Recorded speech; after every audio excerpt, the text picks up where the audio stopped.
Buenas noches a todos y a todas los presentes. El Colegio de Economistas de Panamá les agradece su asistencia a este webinar, nuestro segundo webinar, titulado Panamá, el eslabón posible en la cadena de semiconductores, global de semiconductores. Vamos a estar habilitando el chat grupal para que ustedes puedan ir colocando sus preguntas para al final de la charla que nos trae nuestro expositor, el poder responderlas. Dando esto parámetro, le damos la bienvenida a nuestro primer expositor, a nuestro expositor, el licenciado Roberto Gómez Milá de la Roca.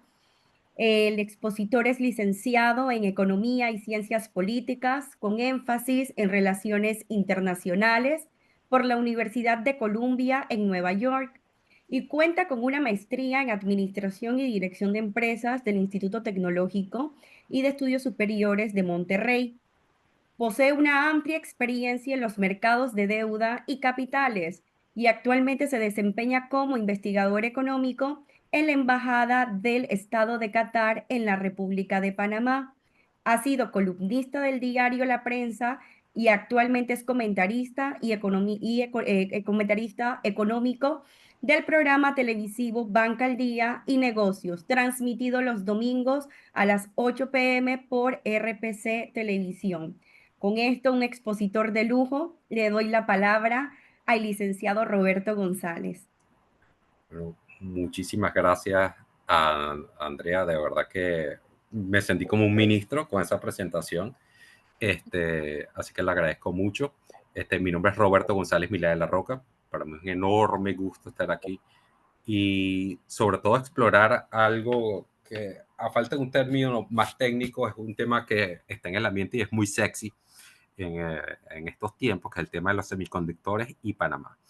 Para quizás explicar un poquito, dar un poquito de color sobre cuáles son mis motivaciones para estar aquí y tratar de compartir lo que he aprendido sobre este tema. Este es parte de mi día a día como investigador económico para Qatar, aquí en Panamá, que es revisar cuáles son las iniciativas, propuestas, realidades, sueños y fantasías de la economía nacional para, para que Qatar tome sus decisiones. Es imposible pasar por alto todo el tema de semiconductores, sencillamente por la importancia global y absolutamente fundamental que tiene esta industria a nivel global. Así que realmente esto ha sido como parte, ha interactuado muy bien mi día a día con lo que he aprendido para esta presentación. Eh, re, Aquí realmente por necesidad, antes de comenzar, esto es lo que llaman de alguna manera un documento mártir. Es un esbozo de las ideas que están en el ambiente, de las realidades, y realmente mi intención aquí es tratar de separar un poco la fantasía de la realidad. Nosotros aquí en Latinoamérica, por cierto, algo muy importante, este, yo no soy panameño, tampoco soy catarí, soy venezolano. Así que yo pienso que quizás esa perspectiva, yo amo Panamá, tengo muchos años aquí, amo profundamente este país, pero la necesidad de servir los intereses del Estado de Qatar me llevan a tratar de entender de la manera más objetiva posible realidades como son iniciativas o proyectos. Entonces, a veces, quizás, sin tratar de ser destemplado, trato de separar la retórica, que sobre todo se ve mucho a nivel político, con realidades inapelables o difíciles de obviar. Entonces, sin más, vamos a pasar a la primera lámina, que es realmente yo soy un apasionado de la historia y yo considero que la economía es ante todo una actividad multidisciplinaria. Nosotros somos una ciencia social. Yo nunca he entendido muy bien lo que significa ser una ciencia social, pero es lo que es. tenemos apenas 300 años en el ambiente y todavía nos alimentamos y quizás siempre nos alimentaremos de distintas fuentes y la historia es una de las principales. Releyendo a Ernesto Castillero, el gran historiador panameño, y uno de sus textos básicos, el que leían los niños hace muchos años, no sé si todavía lo leen, me impresionó profundamente estas líneas porque son, de alguna manera, reflejan una realidad histórica en Panamá, de la economía panameña, que sigue siendo eh, igual de relevante ahora que en los tiempos de las ferias de Portobelo, allá por el siglo XVII. Este es un país de comercio. Tiene una planta industrial bastante reducida, una agricultura que podría ser más avanzada, pero no lo es. Pero en términos de intercambio mercantil, realmente Panamá es un referente regional y siempre lo ha sido por necesidad, porque de eso ha vivido la nación desde tiempos coloniales. Y eso, eh, de alguna manera, se, es parte de esta conversación sobre semiconductores. La gente habla de semiconductores.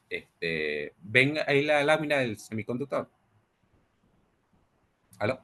Sí, sí, Ok, Roberto. sí, Lo disculpe. único que tendrías es que en el lado inferior, Perdón, disculpe. exacto, Ya, la presentación, el signito, perdón. ¿cómo no? Eh, la gente habla de semiconductores como si hablaran de goma de mascar, y realmente una de las cosas que he descubierto en mis conversaciones con distintos actores y más que todo observadores de esta conversación es que la gente no hace el esfuerzo de entender qué son los semiconductores. Los semiconductores no son más que un material que permite pasar la electricidad y no es ni un conductor ni un aislante. Al no ser conductor ni aislante, permite a través de impulsos eléctricos, permite utilizar el lenguaje binario para crear lenguaje de computación. Esto que ven aquí a mí me encanta. Yo realmente yo no soy ingeniero electrónico, pero a mí me encanta la estética del microprocesador, que realmente cuando estamos hablando de semiconductores, realmente estamos hablando de microprocesadores. Este es un microprocesador experimental que están desarrollando en Princeton, eh, en la Universidad norteamericana, que tiene ciertas capacidades especiales. Pero lo importante aquí es que cuando hablamos de semiconductores estamos hablando básicamente del material fundamental, de los materiales fundamentales, como el silicio, que permiten la construcción de microprocesadores. Los microprocesadores son las maquinitas mínimas que han llegado a ser ya microscópicas, que permiten el desarrollo de la computación y son con diferencia la, las máquinas esenciales de nuestra civilización. Uno de los cofundadores de Intel, de la compañía americana que es en buena parte responsable del desarrollo del microprocesador, Gordon Moore, una vez, hace ya más de 20 años, hizo un cálculo de esos back of the envelope, así solo informal, y calculaba que en el mundo, y estamos hablando de hace 20 años, habían más microprocesadores que gotas de lluvia caían en un año en el estado de California. Es, o sea, realmente estamos rodeados, están por todas partes. Esta computadora está llena de microprocesadores, todas las computadoras de ustedes están llenas de microprocesadores. Aquí hay un control que tengo, aquí no sé ni siquiera qué es, tiene microprocesadores, todo está lleno de microprocesadores. Y lo interesante de esto, lo que le da su enorme poder, es que el crecimiento del microprocesador como industria no va a parar, porque realmente mientras encontremos más aplicaciones para la tecnología de la información, la necesidad de miniaturizar y desarrollar el microprocesador no se va a detener. Literalmente esto es una tecnología que quizá, de alguna manera, a pesar de que el microprocesador nació a finales de los años 50, está en su infancia y más ahora con el desarrollo de la inteligencia artificial. que necesita microprocesadores aún más pequeños y aún más poderosos.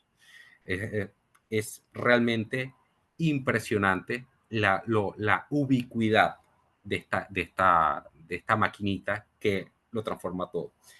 Antes de ir a la famosa ley de Moore, que es realmente lo que nos tiene aquí, lo que permite el mundo moderno tal y como nosotros lo entendemos, creo que es importante, quizás voy a contaminar un poco esto con una opinión muy personal.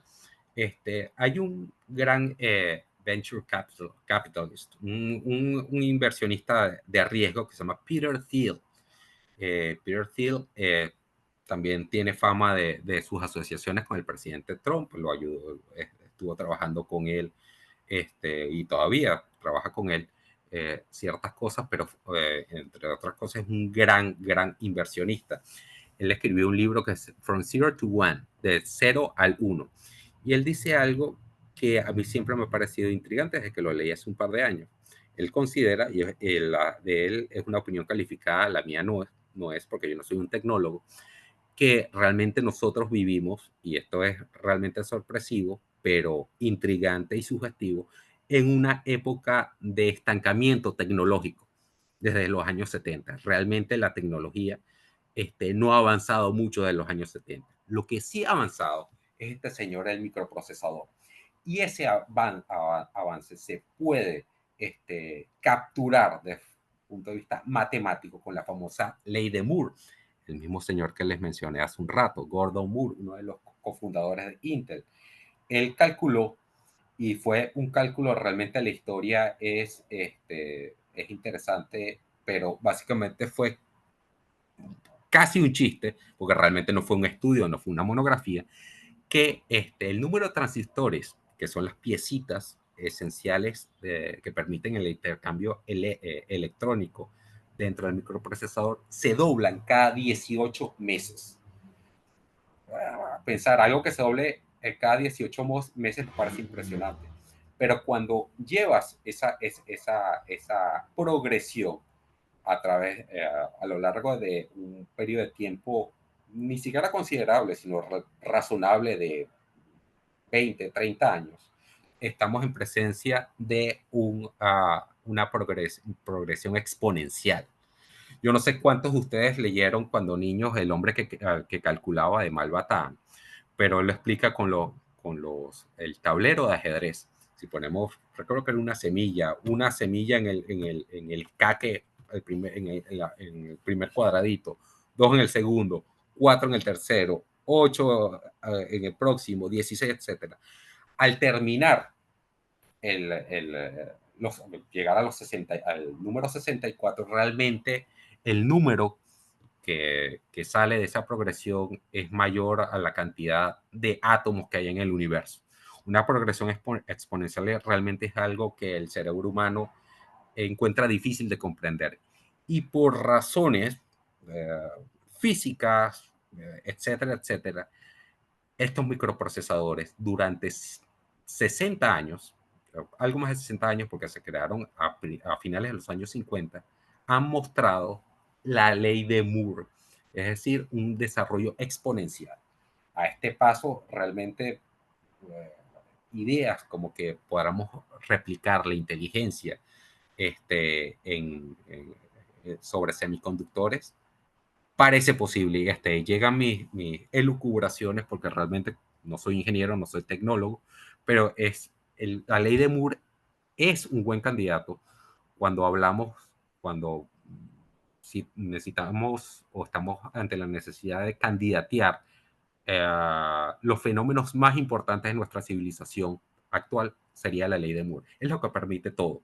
Y realmente la ley de Moore se ha mantenido durante estos 60 años y los resultados los vemos alrededor de todo. Es lo que permite, por ejemplo, que el celular que ustedes tienen al lado muy probablemente tenga mayor poder de cálculo que todo control de misiones durante el proyecto Apolo.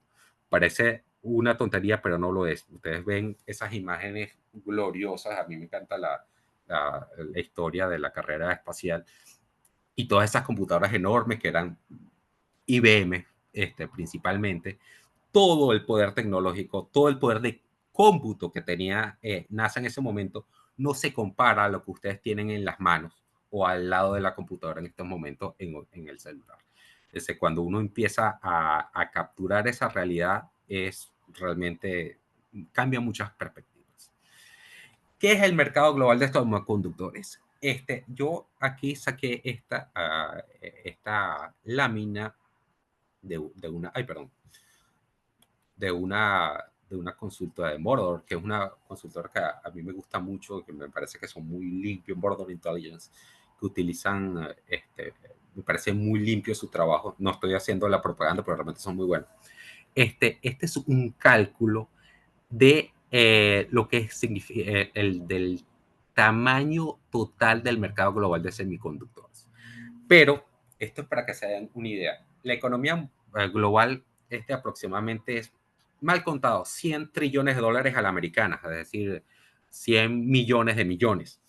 Este mercado que aquí, que Mordor Intelligence capturó en esta lámina que me parece muy reveladora, solamente captura lo que es específico de la industria de semiconductores, el microprocesador. O sea, estamos hablando de las maquinitas y de las maquinitas que permiten hacer las maquinitas y del personal que está alrededor. Estamos hablando del impacto directo del mercado global de semiconductores en la economía global. Estamos hablando de 700 mil millones de dólares y por alguna razón este número al 2030 aparece por todas partes, que es 1 billón.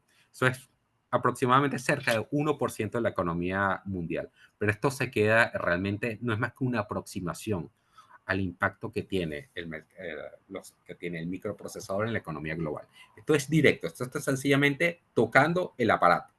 Realmente todas las aplicaciones que tiene el microprocesador en todo tipo de tecnologías, a veces insospechadas, es mucho mayor que eso y realmente yo no he encontrado un cálculo adecuado que refleje esa realidad. Por otra parte, ahí están viendo que se calcula que el crecimiento de la industria es alrededor del 6.25%. Permiso, Robert, Roberto, tú Sí, sí. disculpa, lo que pasa es que no estamos viendo las diapositivas que las estés pasando, Ay, cónchole. o todavía en la imagen de semiconductores, en la foto Ay, de... no, espérese. Ya Ajá, va. Aquí. ¿No estás viendo ahí? Ya va. estamos todavía viendo la foto. Ay, concho. Ya va, espérate. Vamos por ahí. Ajá. Aquí está la ley de Moore. ¿Ahí me ves? Ahora sí, perfecto, ley de Moore. Perdón, de verdad. Peguen un grito cuando vean algo que no está funcionando. Esta es la ley de Moore. Bueno, ya les hice toda la poesía de la ley de Moore, la ley más intrigante de la civilización moderna. Y eso es sencillamente por el número de transistores. Transistores son las piecitas que integran un microprocesador. Aquí estaba ya me ven el cambio. ¿Aló? sí, Ahí estamos con está. la ley de Moore todavía. Pero ¿por qué no me está cambiando? Espérate un segundo, espérate. Ya va, dame un segundo.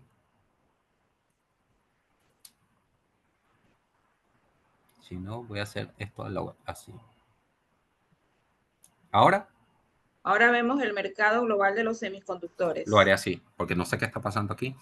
Este, Aquí les está hablando del mercado global de semiconductores, alrededor del 1% de la economía global, con una tasa de crecimiento, lo calcula Mordor, en 6.25% aquí al 2030. Si hacemos un pequeño cálculo logarítmico de estas tasas de crecimiento, estamos hablando de un mercado de impacto directo que se dobla aproximadamente cada 11, 12 años. Y, lo cual es realmente impresionante y justifica bastante nuestra atención a este tema. Un segundo. Este va a ser el último intento para cambiar así. ¿Ven aquí? No, no se cambió. Ok, lo hacemos así entonces. Ahora sí. Ahora. Si vemos la gráfica. Ok, ahora. Ok. Ok. Estas son las ventas globales, ventas por país de semiconductores a nivel global. ¿Cuál es la intención de esta gráfica? Esta que la saqué del Centro para Estudios Avanzados de Inteligencia Artificial del Centro de Estudios Estratégicos, que tiene un estudio maravilloso. Yo se los puedo compartir si en algún momento tienen el interés.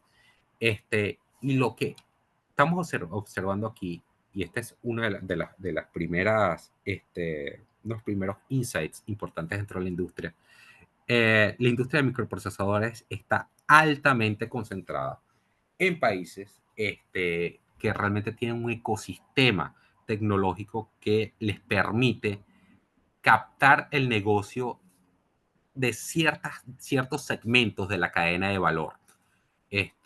Estados Unidos todavía tiene la mitad de las ventas globales de semiconductores. China no está muy lejos. Bueno, no China, perdón, disculpa. Corea del Sur, por el tema de las aplicaciones a los celulares, es decir, Samsung. China ha estado creciendo. Japón siempre ha sido un actor importante dentro del tema de microprocesadores, sobre todo desde que desarrollaron chips de memoria y para las calculadoras manuales en los años 70. Pero como pueden ver, Estados Unidos, Japón, Taiwán, que es la gran fábrica del mundo en cuanto a semiconductores, Corea del Sur, China, tienen el 90% del mercado global de semiconductores. Es realmente un mercado extremadamente concentrado. Y vamos a ver cuál es la expresión geográfica de esto cuando veamos cuáles son las cadenas de suministro de este mercado, que creo que ahí es donde vamos a empezar a ver cómo Panamá puede entrar o no puede entrar en este mercado. Vamos con el próximo. Esta es la famosa cadena de valor del mercado de semiconductores o microprocesadores. Tiene 3 etapas, claramente que están muy marcadas: diseño, fabricación y lo que es el ensamblado y las pruebas. El diseño es una actividad extremadamente intelectual y que requiere un capital humano realmente extraordinario. Ese tipo de trabajos lo van a ver principalmente en Estados Unidos y hasta cierta manera en Europa, pero no en cuanto al diseño del microprocesador, sino en cuanto a los instrumentos, el instrumental que se utiliza, que buena parte viene de Alemania y Holanda, debido a sus tradiciones centenarias en temas como óptica o física de estados sólidos, etc. La fabricación son lo que llaman foundries en la jerga de semiconductores, las fundidoras, que no son más que las fábricas. Las fábricas las van a ver principalmente en Taiwán y en Corea del Sur. Y por último, lo que es el ensamblado y prueba, que es sencillamente terminar de armar y de una manera comercializable el producto, que generalmente se concentra cerca de, primero, de vías de comunicación importante y de centros de fabricación como, por ejemplo, Taiwán. Y eso lo vamos a ver algo bien interesante un poco más adelante. Pero estas son las 3 etapas. Realmente es una cadena extremadamente compleja, desde el punto de vista de ejecución, con muchas piecitas sueltas y que es sumamente delicada, porque como vamos a ver pronto, la cadena está diseminada sobre un área geográfica muy grande y cerca de sitios, de sitios de ubicaciones geopolíticamente sensibles. Para ir esto un poco como un spoiler, realmente Panamá, lo que se habla de Panamá, de dónde puede entrar dentro de esta cadena de valor, sería en el punto 3, lo que es ensamblado y prueba. Y eso es lógico, porque el diseño es extremadamente complejo. Tú necesitas el mejor capital humano, que es una realidad que en Latinoamérica no tenemos. Y la fabricación es inmensamente intensiva en capital. Un foundry, el más sencillo, no baja de $5,000 millones y puede costar 10 a 20 mil millones de dólares, uno como, para ponerlo a trabajar en pocos años. Realmente es sumamente intensiva en capital físico. Realmente se necesitan niveles de inversiones que realmente, no hablemos de Panamá, sino en Latinoamérica, están negados. Realmente yo no veo ningún país que pueda realmente absorber esa cantidad de capital, sobre todo en un tiempo razonable. ¿Sí? Permíteme un segundo, vamos con la otra. Aquí. Me dicen si ven el mapa. ¿Ven el mapa? Correcto. Correcto, sí. Perfecto. Yo amo este mapa. Lo bajé, claro, lo bajé de un estudio que hizo Ernest Young, que me pareció muy interesante y es realmente, a mí me parece dramático. Como pueden ver, a su izquierda, los que están familiarizados con el mapa mundi, en Europa se genera parte de lo que es propiedad intelectual, sobre todo en cuanto a instrumentalización, como les dije, las cuestiones ópticas, etcétera. Y el diseño va a Estados Unidos. Los grandes diseñadores de microchips, con diferencia, son los americanos. Esta es una de esas industrias que realmente niegan por completo la tesis aventurera y casi irresponsable que dice que Estados Unidos está en declive. Realmente, cualquiera que estudie el mercado global de semiconductores y microprocesadores, es una negación absoluta a ese tipo de fantasías. Realmente esta es la industria más avanzada y más importante que tiene la economía global, y el liderazgo de Estados Unidos en ella a todo nivel es realmente importante. De ahí que las grandes empresas, empezando por Nvidia, que es como el flagship de la industria desde hace pocos años, es americana. Ellos se encargan básicamente del diseño del microprocesador. Sin embargo, por diversas razones, la fabricación de los microprocesadores vuelven a cruzar en este mapa que por alguna razón está centrado en el Pacífico. Mi cabeza no computa porque yo estoy acostumbrado como las personas de mi edad a ver un mapa global centrado en el Atlántico, va al lejano oriente, particularmente donde caen todas esas flechitas, esa pequeña isla es la que los portugueses llamaban Formosa, que no es más que Taiwán, que es el gran productor, el gran eh, constructor, la gran manufactura, el gran centro manufacturero de microprocesadores a nivel mundial. El problema con esta cadena de valor, con estas líneas de suministro, es que primero es sumamente compleja y segundo es delicada. Como pueden ver, Taiwán está cerca de sus hermanos odiados, hermanos de China popular, China grande, China comunista. Corea del Sur también tiene el mismo tema.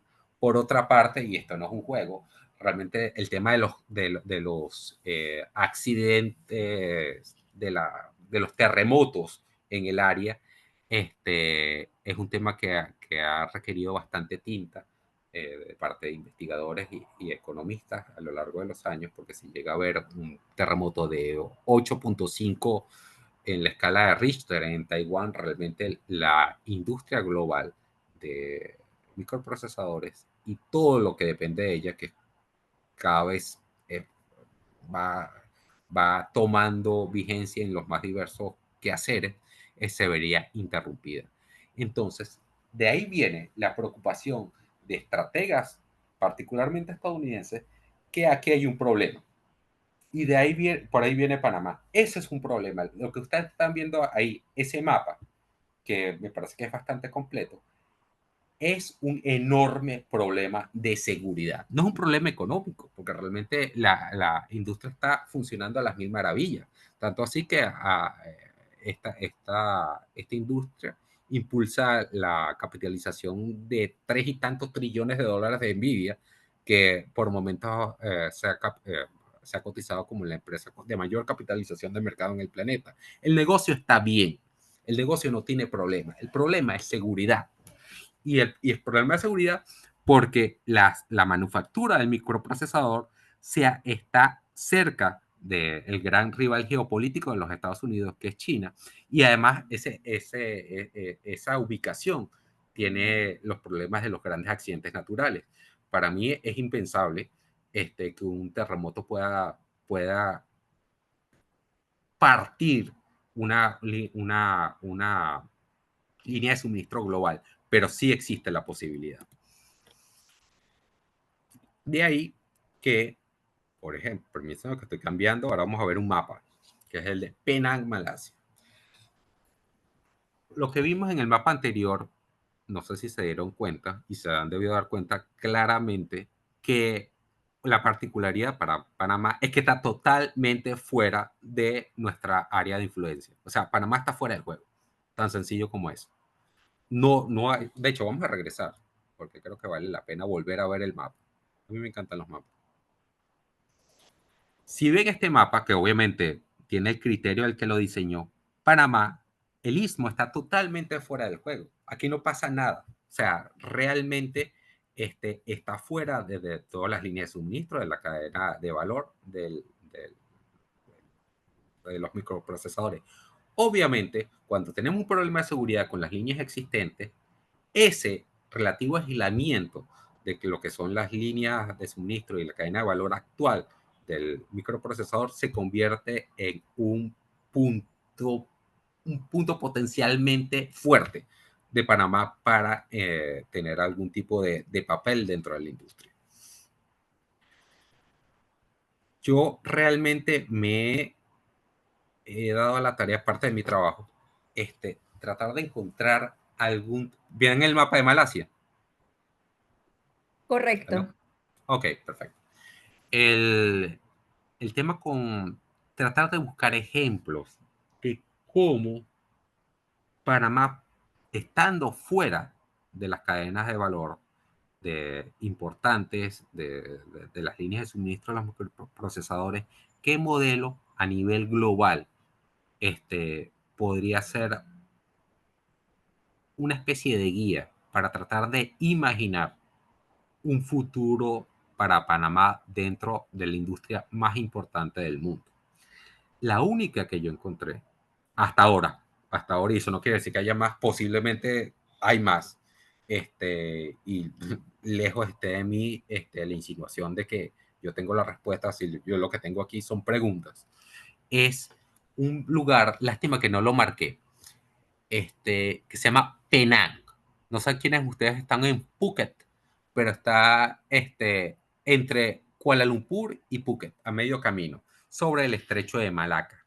¿Qué pasa con Penang? Penang es una ciudad mediana en Malasia y ha logrado la distinción en todo el mundo. Es un caso de estudio importante dentro de la industria que ha creado una enorme industria relativa a los semiconductores y al microprocesador. ¿Cómo lo ha logrado? Precisamente con algo que es la especialidad de Panamá, es la ventaja comparativa de Panamá, que es su posición geográfica. Penang, que una vez más me hago el mea culpa que no lo marqué aquí, pero si leen, está de nuevo entre Kuala Lumpur y Phuket. Está sobre el estrecho de Malaca. El estrecho de Malaca es junto al canal de Suez y el canal de Panamá, las tres grandes arterias marítimas del planeta. Y Penang está sobre el estrecho de Malaca. Por otra parte, eso es lo que tiene parecido a Panamá. Lo que no tiene Panamá, que tiene Penang, es que está cerca de un gran centro de diseño de microprocesadores, que es Singapur, la maravillosa Singapur, la ciudad de los leones. Y ellos han logrado en Penang, con mucho a través de no solamente inversión privada, sino inversión pública, establecer una enorme industria que sirve no solo a la industria de microprocesadores en Singapur, sino más allá en Taiwán e incluso en Corea del Sur y Japón. Entonces, ese es el modelo que hasta ahora yo he encontrado mi trabajo bastante manual al respecto, sobre qué modelo puede servir a Panamá para entrar en ese espacio 3 de ensamblaje y prueba, que es la forma de acercamiento racional que tiene el país para intentar entrar dentro de la industria global de semiconductores. El tema es que aquí, y esto es muy importante, una de las cosas con las cuales yo lucho día a día es tratar de encontrar de dónde vienen las iniciativas de proyectos, iniciativas económicas aquí en Panamá para tratar de darle una razón de ser a mis superiores sobre cuáles son las motivaciones que llevan a poner sobre el tapete y sobre la discusión pública tal o cual propuesta económica. La cuestión de semiconductores realmente, y este es otro punto, yo siempre digo que yo vivo poniendo las cosas en microondas, porque yo creo que no hay un proyecto relevante actualmente en discusión en Panamá que sea original. Muchos tienen orígenes de años y algunos de décadas. La particularidad, como buenos latinoamericanos que somos, es que se mantienen en el ambiente porque no se ejecutan. Sin embargo, el tema de los semiconductores, según lo que yo he investigado, es relativamente nuevo y la motivación viene en buena parte de la famosa ley CHIPS de Estados Unidos, que es del 2022. La motivación de la ley CHIPS es precisamente lo que comentábamos, de que la industria de microprocesadores es sus líneas de suministro son sumamente delicadas, son muy vulnerables. Durante la administración Biden hubo un esfuerzo bipartidista entre republicanos y demócratas que por fin se pusieron de acuerdo para algo en aquel entonces, para hacer la ley CHIPS. La ley CHIPS la motivación de la ley CHIPS es reconcentrar de nuevo, comprimir las líneas de suministro de los microprocesadores que tienen no solo importancia económica, sino importancia geopolítica de primer orden, hacia Estados Unidos y hacia regiones cercanas a Estados Unidos que sean geopolíticamente seguras, o por lo menos más seguras que Taiwán, que está a pocos kilómetros del principal rival geopolítico de los Estados Unidos. De la ley CHIPS, y ahí es donde empiezan a caer un poco las fichas. La ley CHIPS es un esfuerzo de 280.000 millones de dólares, si mal no recuerdo, por 5 años. El tema es que la parte relevante de la ley CHIPS para Panamá no son 280.000 millones de dólares, y ahí es donde empiezan los problemas. Es lo que es relevante para Panamá es lo que llaman el fondo ITSI, bueno, que no es más que un apartado que hace el Congreso dentro de su proceso de apropiaciones al Departamento de Estado de apenas 500 millones de dólares para invertir en países como Panamá, geopolíticamente seguros, a la sazón de 100 millones anuales. Por supuesto, esto paga el papel de la impresora, pero realmente esto no va a integrar a nadie en ninguna cadena global de microprocesadores. Pero es importante porque esto despertó por lo menos una discusión, ¿ok? Aquí en Panamá. Y eso tiene un valor. Esos fondos, que además hay que repartir, los 100 millones anuales es una miseria en la escala que nosotros estamos hablando, la escala económica global de que estamos hablando, pero por lo menos inició el debate. De ahí se estableció la Comisión de Innovación de Microelectrónica y Semiconductores, que es un esfuerzo entre la academia, el sector público, el sector privado, que de hecho creo que se acaba de acaban de nombrar en las últimas semanas y salió Estrategia Nacional de Semiconductores. La Estrategia Nacional de Semiconductores reza, y acaba de salir hace como 3 semanas, lo que yo entiendo va a ser la versión final, establece una inversión de parte de Panamá de 105 millones de dólares en los próximos 5 años. Eso es peor que la ley CHIPS, pero por lo menos, y lo dijo con todo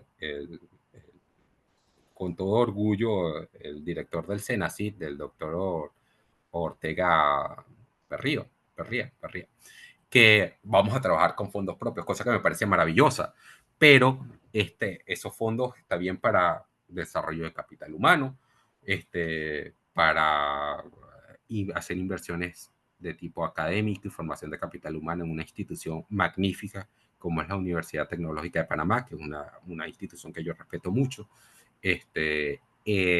Pero nada de eso va a resolver los problemas que habrían que solucionar para que Panamá tenga un verdadero rol dentro de esta industria global.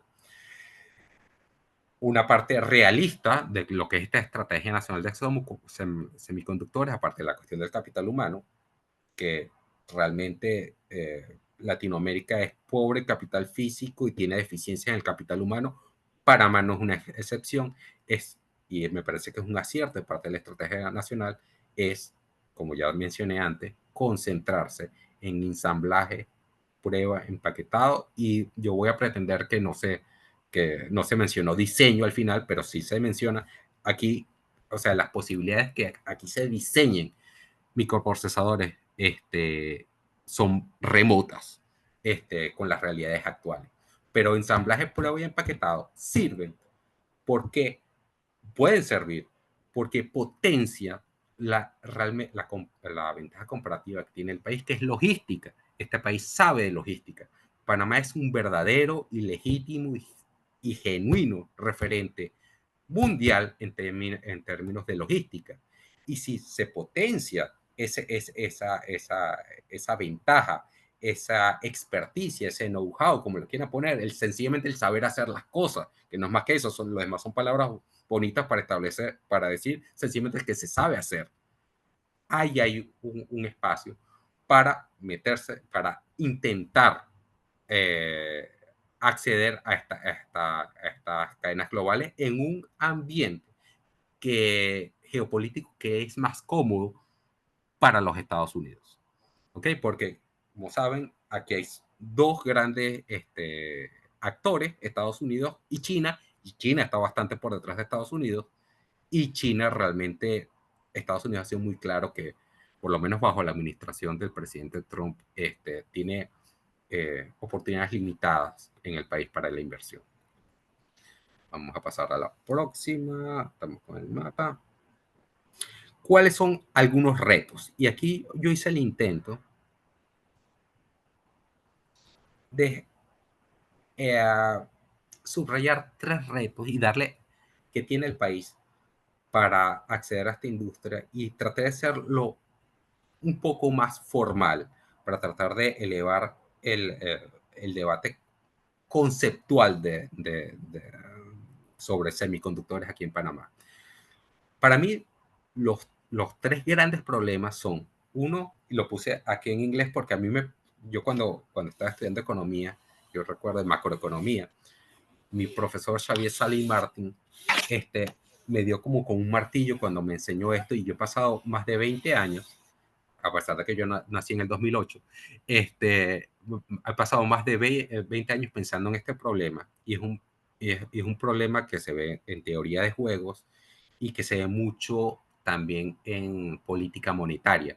Pero por alguna razón, yo, sin haber hecho un estudio formal para el cual yo debería realmente hacer muchas cosas que no he hecho, me parece que describe de forma formal el problema que tenemos aquí en Panamá y en Latinoamérica, pero en Panamá es súper marcado. Y ahora que veo las cosas con los ojos de potenciales inversionistas extranjeros que vienen de una cultura muy diferente, realmente es casi aterrador. Es el Time Inconsistency Problem, el problema de la inconsistencia del tiempo. Eso quiere decir que una vez que tú tomas una decisión y empiezas a actuar conforme a esa decisión y avanzas en la resolución de un problema o en la ejecución de una actividad, llega un punto en que cambian las condiciones y realmente lo que tú hiciste anteriormente ya no es compatible con lo que tienes que hacer ahora. Este problema, por ejemplo, es obvio el paralelismo que encuentra con el problema de inflación. La inflación es en gran medida un time inconsistency problem. En el contexto de Panamá, el problema no solo con los semiconductores y los microprocesadores, es que todo cambia cada 5 años. Es una cosa bárbara. Es decir, todo cambia. Las personas que toman las decisiones, procesos, planillas, proyectos, y eso crea una enorme inconsistencia en el esfuerzo. Tanto es así, el problema de la inconsistencia en el esfuerzo es tan grande que llega a la no ejecución. Y ahí regreso al problema que yo llamo el problema del microondas. Casi todos digo casi todo por no decir todos, pero yo realmente creo que son todos los proyectos que yo tengo que estudiar para presentárselos a mi empleador. Y por cierto, lo debo decir al principio, cualquier opinión expresada aquí es mía propia, no es la visión necesariamente de Qatar. Eso es el problema del microondas. Todo lo que yo veo son cosas que se han discutido hasta las náuseas en muchos casos y son sencillamente no llegan a la ejecución porque se pasan 5 años estudiando, discutiéndolo y cuando viene el cambio de administración o de gobierno se comienza de cero. La industria de microprocesadores no perdona, requiere un esfuerzo sostenido, continuo, más a través de periodos de tiempo considerables.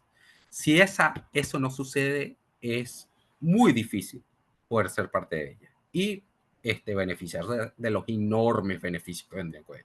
Otra es la estructura de capital inadecuada. Por alguna razón, una de las cosas que he identificado en Panamá es que aquí como que todo se quiere hacer con deuda.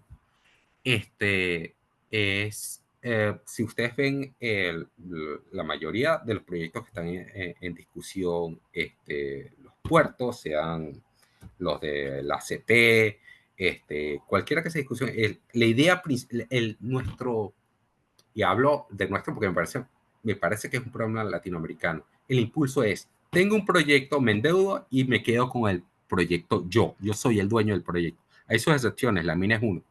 La mina de cobre. Pero eso es una estructura de capital que es muy complicada adaptarla a las realidades, no solo de Panamá, sino a la industria de microprocesadores. O sea, los fondos que se necesitan a través de la deuda serían insostenibles para la República, tanto desde el punto de vista público y ni hablar del privado, porque la economía panameña, el sector privado panameño es muy, muy pequeño. Una de las cosas, y creo que es una realidad, las empresas grandes aquí, Copa, Banco General, etcétera, incluso el mismo Canal, son empresas que realmente en un contexto global son empresas moderadas, por decirlo de alguna manera. Aquí esto invita, y eso lo vamos a ver un poquito más adelante, esto invita a una estructura de capital diferente que yo no veo, más que en discusión, yo no veo en ejecución, que es invitar a actores extranjeros a que compartan el riesgo con el Estado panameño para realizar las infraestructuras y todo lo que sea necesario para poder entrar a esta industria. Y la otra, a factores de producción escasos.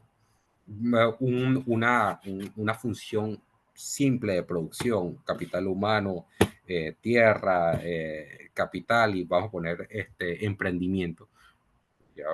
A ver que aquí en Panamá, como en otros países latinoamericanos, y cuando hablo de otros países latinoamericanos no es para meternos todos en la misma piscina, hay diferencias, Chile es diferente, por ejemplo, pero la mayoría aquí tenemos un factor humano que necesita ser mejorado, sobre todo masificar la calidad del factor humano, el capital físico o sea, el capital financiero, mejor dicho, también tiene sus limitaciones. Lo que sí no hay limitaciones aquí es el emprendimiento mal encauzado, porque eso es parte de la informalidad que ha generado, pero el emprendimiento está ahí. Pero hay una función de producción aquí que realmente es difícil uh, de encadenar con las realidades de la industria de microprocesadores a nivel global. Aquí la única, y esto es lejos, lejos de plantear una solución. Si yo supiese, si yo tuviese la respuesta, posiblemente no la compartiría, solo se la compartiría a mi empleador. Pero realmente una forma de tratar de potenciar esa logística, que es realmente un punto fuerte de Panamá, la industria de servicios, todas esas cosas que realmente hacen de la economía panameña una economía peculiar con ventajas comparativas bien marcadas. Es uno de los instrumentos, ay, por cierto, me faltó un acento ahí, asociaciones público-privadas. Las asociaciones público-privadas están ahí, hay toda una reglamentación, hay un entramado legal que está ahí, pero hasta donde yo he logrado ver, realmente se ha utilizado bastante poco en el contexto panameño. Creo que el último ejemplo va a ser las mejoras de la Interamericana, no recuerdo, de Capira a Chame o algo así, que aparentemente va a ser una asociación público-privada. Pero no existe una política de Estado fuerte y una iniciativa importante, o no la veo, no es que no existe, no la veo, de parte del sector privado para impulsar ese tipo de esfuerzo a través de asociaciones público-privadas que permitan mitigar las limitaciones de la economía local para entrar en una industria tan avanzada como esta. De hecho, asociaciones públicas privadas es en buena parte lo que se han hecho en lugares como Penang, en Malasia, que es, si uno lee el caso, de hecho, hay un estudio interesante del Foro Económico Mundial, donde se estudia el caso de Penang, donde el gobierno local, junto a empresas privadas, tanto malayas como extranjeras, han logrado hacer un esfuerzo conjunto para hacer de Penang. Yo realmente no sé qué había antes del microprocesador en Penang. Aparentemente las playas eran muy bonitas, pero hacer este clúster que está plenamente integrado a la industria de microprocesadores. Es como si eso es muy también, y repito uno de mis estribillos aquí, es muy latinoamericano. Es nuestra incapacidad relativa para organizarnos. Porque esto es un problema de organización. El capital, todo ese tipo de cosas se pueden desarrollar si realmente organizamos esfuerzos.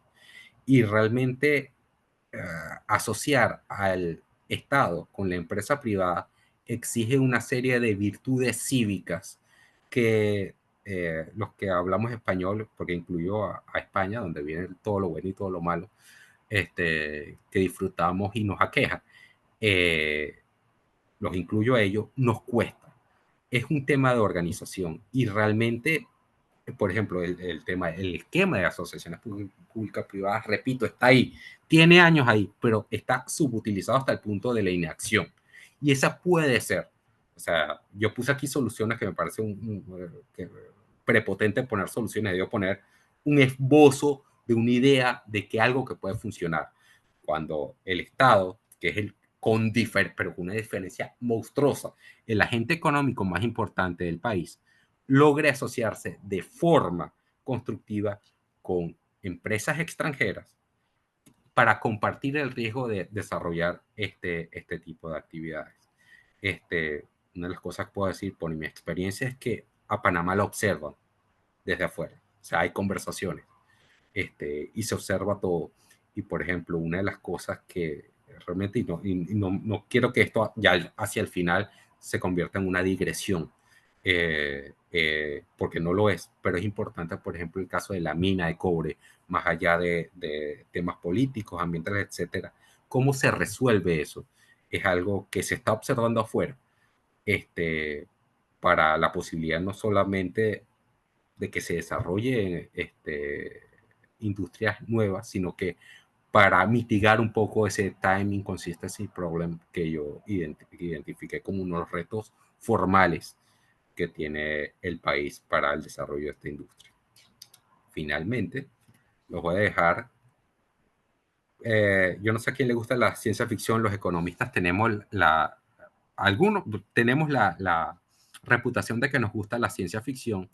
A mí me gusta, no estoy, eh, no soy un fanático, pero sí me gusta, de la gran novela Dune de Frank Herbert. Hay una parte, solo 2 palabras, que yo creo que engloba mucho lo que es nuestra misión como economistas. Es sencillamente uno de los mensajes que nosotros podemos darle a la sociedad como, como economistas, es que es que los recursos son escasos y que cómo utilizamos esos recursos escasos determina cómo vivimos. Y en esta novela, la película no las he visto, las nuevas. Yo vi la que hizo David Lynch en 1984, que es muy criticada, a mí me encanta. El libro es absolutamente maravilloso. El primero es una serie de 6. Dice sencillamente, waste not, no desperdicies. Yo creo que ese es uno de los mensajes que podemos dar a la ciudadanía y que es muy relevante, no solamente en esta discusión de microprocesadores y de tratar de integrarnos de alguna manera a la industria que define nuestros tiempos, sino en general en todas las discusiones que requieran decisiones sobre los recursos que siempre van a estar limitados. Así que bueno, esa es la presentación. Muchísimas gracias por su atención y bienvenidas a cualquier pregunta. Agradecemos al licenciado Roberto González Milá por habernos dado esta interesante exposición en este webinar, nuestro segundo webinar organizado por el Colegio de Economistas. Recuerden que está habilitado el chat grupal para que puedan incluir sus preguntas y entonces procedemos a abrir el espacio de preguntas y respuestas. Tenemos una aquí del licenciado Patricio Mosquera. Patricia. Nos dice, ante la presión para que las cadenas críticas regresen a Norteamérica en la nueva era Trump, Panamá podría posicionarse como un puente ampliado, nearshore complementario o quedaría excluido de esta reconfiguración. Es una, Patricio, tú siempre dando en el clavo, es una pregunta, yo creo que va al meollo del asunto. La respuesta obvia es no lo sé, porque eso va a depender de cuál es realmente el objetivo de la política de compresión de líneas de suministro de la administración Trump. Con Biden era más sencillo, había por lo menos un mensaje enunciativo, que no era llevar las líneas de suministro a Estados Unidos, sino también a países amigos, por decirlo de alguna manera. Trump tiene una versión un poco más severa de la política internacional. Yo diría que de alguna manera todo dependerá de qué tan simpático le resulte Panamá a la administración Trump en los próximos años. En el sentido qué tan confiable. Y me parece, aquí esto es una opinión muy personal, muy personal, y yo sé que hay una medida de controversia con eso, me parece que se está haciendo. O sea, realmente pelear a golpe, y esto es opinión personal, lo repito ya como por cuarta vez, darse golpes con la primera potencia mundial, realmente a mí no me parece buen negocio, siempre y cuando manteniendo la dignidad de la soberanía, que es un tema tan importante como el otro. Pero en la medida que Panamá logre alinearse con las políticas económicas de la administración Trump, existe la posibilidad de que de que Panamá sea incluido en la discusión de un mapa reimaginado de las líneas de suministro y la cadenas de valor de la industria. O sea que la respuesta es, no sé, el complemento del corolario es, depende de Panamá, pero Panamá, precisamente por ese aislamiento relativo de las actuales cadenas de líneas de suministro, es un excelente candidato a entrar en la medida de las posibilidades reales que tiene, precisamente porque está fuera y está muy cerca y está dentro de la esfera de influencia americana. Tenemos la siguiente pregunta, el licenciado Olmedo Estrada. ¿La industria del cobre tiene algún efecto en la producción de semiconductores? Sí, sí los tiene. Le fallo, mi estimado colega, en cuanto a la composición química exacta de un microprocesador estándar, pero el cobre es un componente fundamental de la microelectrónica. De hecho, parte del chiste, de la gracia de hacer de tener la mina de cobre en producción, si de ser posible, es sencillamente que se prevé que en el futuro la microelectrónica como y eso incluye a los microprocesadores, que no sé exactamente si un microprocesador estándar tiene cobre, pero otros componentes de microelectrónica sí lo tienen. Parte del chiste de tener la mina, que es, creo que en su último año de producción era la 10ª del mundo, es que se prevé que ese mercado crezca y que con ello el precio del cobre vaya en aumento. Así que sí es relevante desde el punto de vista de hardware eh, el cobre como un material dentro del universo de microelectrónica. Excelente, gracias. Tenemos aquí a Manuel de Almeida. ¿Qué país podría servir de guía para establecer el modelo APP de ensamblaje de semiconductores? Eso es una tremenda pregunta.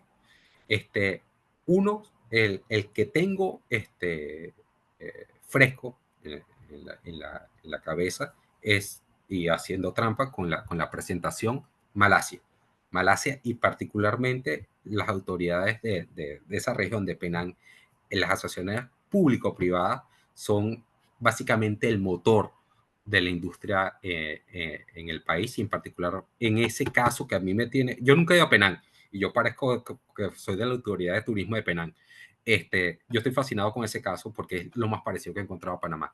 Y ahí hay una cooperación muy clara y que está siendo estudiada entre el sector público y el sector privado. La respuesta entonces sería Malasia. Ahora, si nos vamos más atrás, un caso obvio, pero es obvio que nos pega en la nariz para todo lo que es cooperación entre el sector público y el sector privado, y particularmente en todas las industrias tecnológicas, pero realmente en todas las industrias, tanto así que tienen problemas continuos por roce con competidores, es Japón. Japón, o sea, realmente los grandes conglomerados japoneses son privados, pero actúan mano con mano con el gobierno japonés para realizar sus iniciativas, incluyendo en la industria tecnológica. De hecho, Manuel, ¿verdad? Hay un caso bien interesante de Intel en los años 80.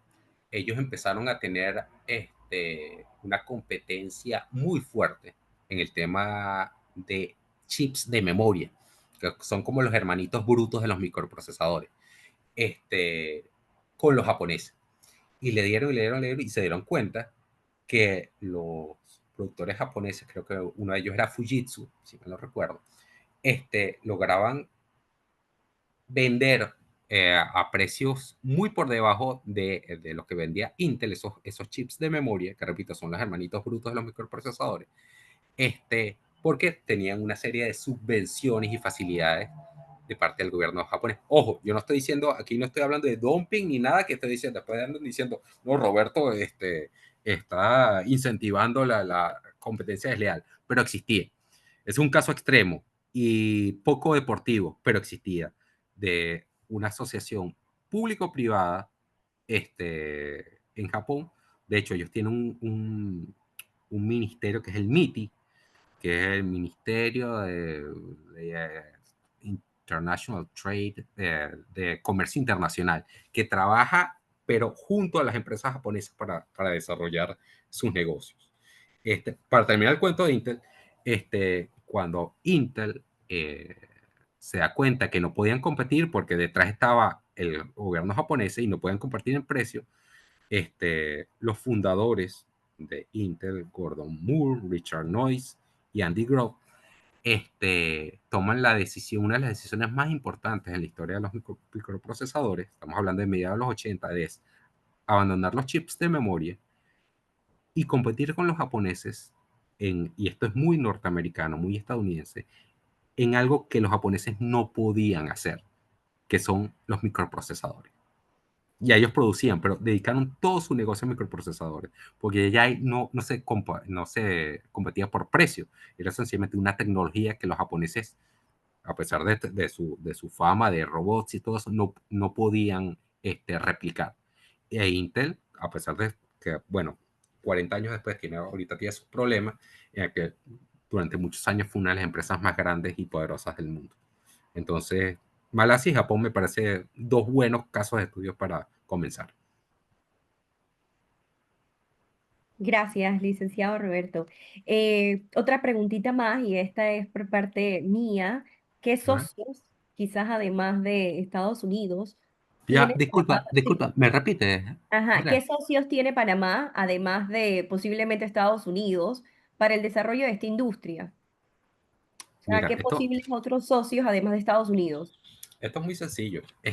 Como les dije, es la industria de microprocesadores o de semiconductores es muy compleja y muy sencilla al mismo tiempo. Está disgregada por todo el planeta, tiene cantidad de piecitas, pero realmente los centros, lo- los países que dominan esta industria son Estados Unidos, con una diferencia importante.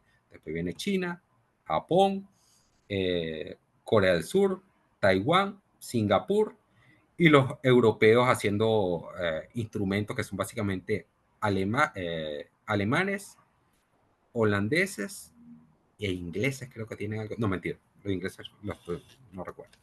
Pero está muy concentrada. El know-how de esta industria está muy concentrado. Pero es que Panamá, para entrar dentro de la industria, no tiene que diseñar, no tiene que ponerse en el plan de fantasía de que vamos a diseñar microprocesadores. Es muy remoto. Es utilizar las ventajas del país, posición geográfica, logística, que aquí se sabe logística de verdad, para entrar dentro de la industria. Si uno reconoce esa realidad y va más allá del tema que no desperdiciar recursos, y cuando hablo de desperdiciar recursos es desperdiciar tiempo, pensando que aquí Nvidia va a montar una planta de 20.000 millones de dólares. Bueno, Nvidia no tiene planta, qué sé yo, no sé, Taiwan Semiconductor, una de ellas, que van a montar un foundry de 20.000 millones, cosa que no va a suceder. Pero reconocemos que la logística panameña no tiene que enviarle nada, no tiene nada que enviar a nivel mundial, y utilizar ese, ese know-how para entrar en un punto adecuado de la cadena de valor, ahí las posibilidades se abren, Andrea, porque ahí lo que necesitas es capital, y el capital puede venir de cualquier parte. Puede venir del Medio Oriente, por ejemplo, Qatar, por ejemplo, o de cualquier otra parte del mundo, siempre y cuando Panamá tenga que ofrecer un insumo real que puede integrarse a la cadena. A partir de ahí, todo es posible. Ahora, si nos ponemos a que aquí se va a hacer todo el proceso, no va a suceder. La respuesta es Estados Unidos o China. Y China no va a entrar en Panamá ahorita, porque ahorita está vedado, por lo menos por ahora.